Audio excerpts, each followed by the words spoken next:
Thumbnail देखी जानी पारथे कि आमे कोठी के आसीचु।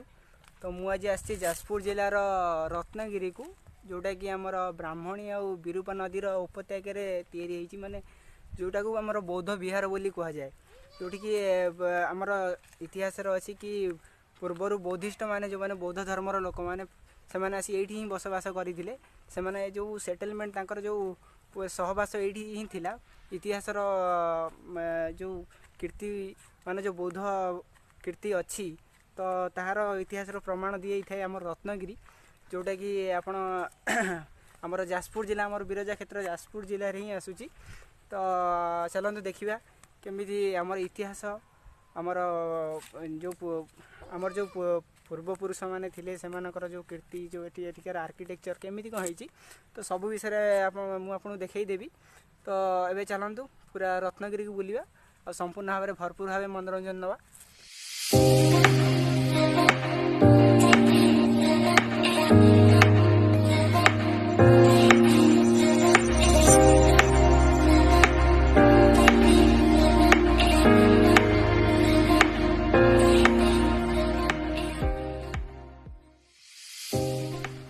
तो आम रत्नगिरी प्रथम जो फास्ट गेट अच्छी तो से गेटा क्रॉस कर सारूँ।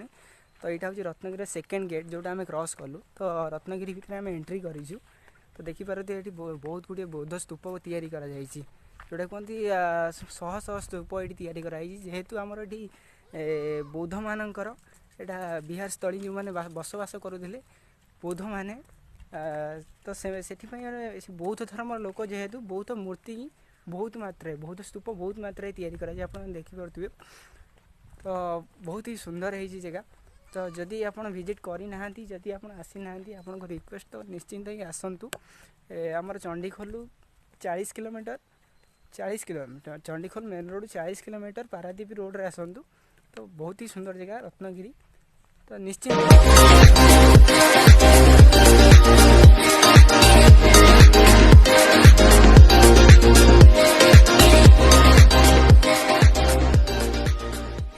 रत्नगिरी रे जो बौद्ध मानकर विहार अच्छी तो से विहार मानक भितर मतलब जो मैंने से जो बसवास रोते से विहार से जो बौद्ध विहार मध्य ये हूँ प्रथम विहार जो आम प्रवेश कर एंट्री करुचे।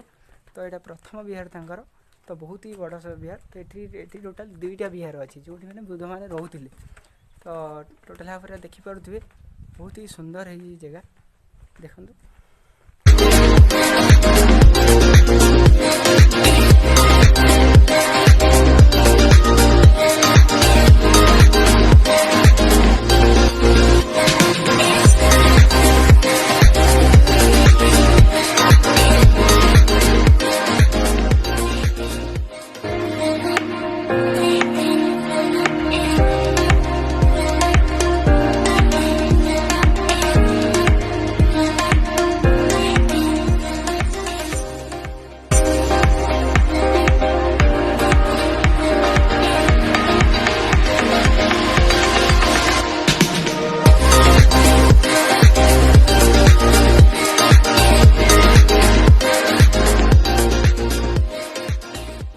तो ये हूँ प्रथम बौद्ध विहार प्रथम बौद्ध मूर्ति जोटि कि आमर बौद्ध धर्म जो लोक मैंने साधु सन्थ मैंने रोते से धर्मसभा ये करी था। तो ये बौद्ध मूर्ति सामने तो आप देखिपे कि बहुत ही बड़ एरिया।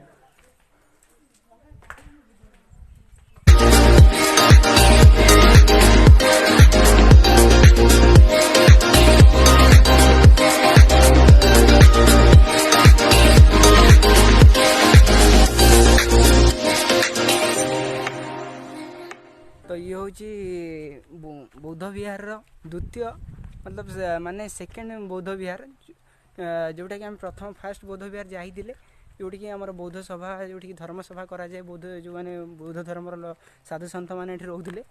तो यहाँ हूँ द्वितीय बौद्ध विहार जोटि एठी भी किछि मात्रा साधु सन्थ मैंने एठी भी से सभा बसई था। तो यहाँ से द्वितीय बौद्ध विहार तो आप देखिपे। तो ये आम बौद्ध मूर्ति स्वयं बौद्ध।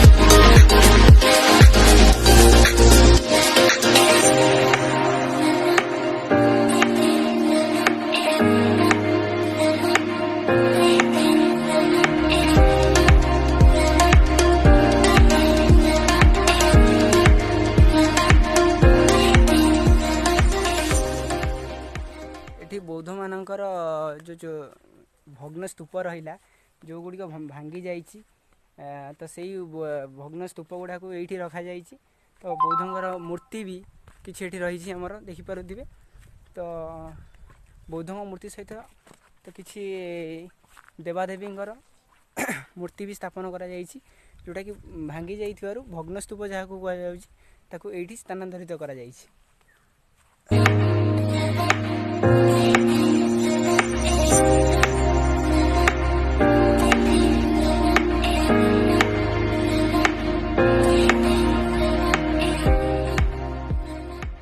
संपूर्ण भाव में आम बौद्ध विहार रत्नगिरी की परिदर्शन कर सारूँ तो मुझे कहबी समय स्रोत पर सबकि बदलिया सहित दिन पर दिन आउ वर्ष पर वर्ष जुग पर जुग ख्रीष्टाब्द पर ख्रीष्टाब्द बीती चली तो किंतु इतिहासर पृष्ठ आज भी किंवदंती साजिक रही आम जाजपुर जिलार रत्नगिरी तो मुझे जाजपुर जिलार गोटे संतान होइतिबार निज बहुत ही गर्व करे तो एति आपण मानक अनुरोध जदि आपण परिदर्शन करना रत्नगिरी को तो निश्चिंत आसतु तो उपभोग करंतु तो किसी नुआ जिनिस किसी आम इतिहासर किसी पुराना हजि जाइथिबा कथा को आपण माने निश्चिंत देखंतु।